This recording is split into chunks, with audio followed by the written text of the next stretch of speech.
8 siglos de crisis financiera. En el transcurso de la historia se observa una serie de crisis que ha afectado sistemáticamente las economías mundiales. Es un fenómeno universal que las economías luchen por transformarse a sí mismas de mercados emergentes a economías avanzadas, aun cuando sus decisiones dentro de este campo sean erróneas. Este tipo de decisiones, junto con periodos de recesión y depresión, producen periodos traumáticos que conllevan a las crisis, las cuales suelen ser ocasionadas por la excesiva acumulación de deuda dentro de los periodos aparentes de crecimiento de la actividad económica.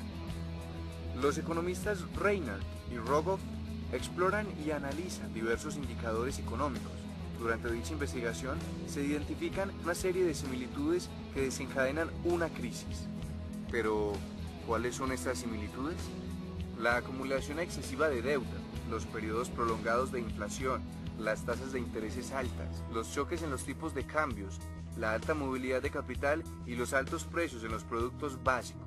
En la historia, han existido largos periodos en donde algunos países se encuentran en un estado de incumplimiento prolongado. De hecho, hay 5 picos pronunciados en los que se evidencia un estado de reestructuración de la deuda.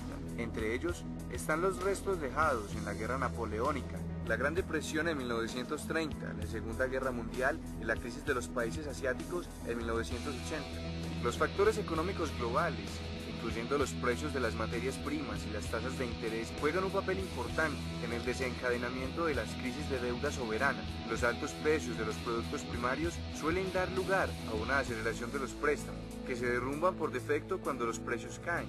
El alza de los precios de los productos básicos es seguida de una oleada de nuevos incumplimientos. Los países que experimentan repentinas grandes entradas de capital están en un alto riesgo de tener una crisis de deuda. Los periodos de alta movilidad de capital internacional han producido en varias ocasiones las crisis bancarias internacionales. Además, se considera que detrás de un auge crediticio siempre existirá una crisis financiera. La mayoría de las crisis tienen origen en un exceso de endeudamiento. El problema es que los países propensos a la crisis, en particular los morosos, tienden a sobreendeudarse en tiempos de bonanza, dejándose vulnerables durante las crisis inevitables. Casi todos los países han incumplido al menos una vez o varias veces la deuda externa durante la fase incipiente de su economía, un periodo que suele durar al menos 1 o 2 siglos. Dentro de las causas principales de la falta de pago de deuda externa es la ausencia de la integración política, la carencia de mecanismos legales y la falta de voluntad, más que de la capacidad para cumplir con los créditos que manifiestan los países, principalmente los emergentes.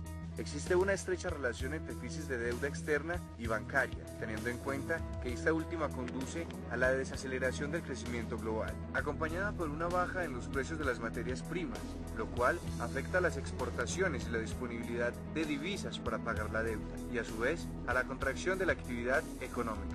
Las acumulaciones de deuda interna ocurren a raíz del incumplimiento externo, ya que los países tienen dificultades para endeudarse en el exterior. Esta deuda crece cuando se cierran algunas de las llaves del endeudamiento externo y es utilizado para cubrir el déficit del Estado.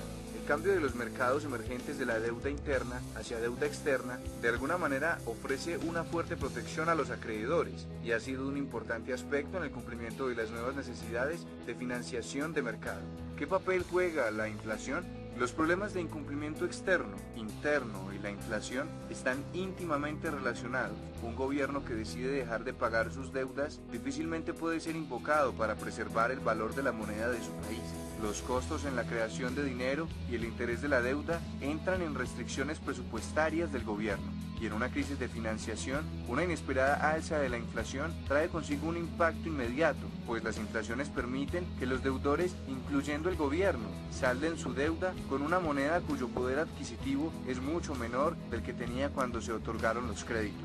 Y entonces, ¿cómo manejar una crisis? Para amortiguar y manejar la crisis de deuda e inflación, se sugiere entonces conocer la magnitud del endeudamiento del gobierno, tener un buen desempeño económico para el sostenimiento de la deuda y tomar decisiones acertadas en el manejo de la política monetaria.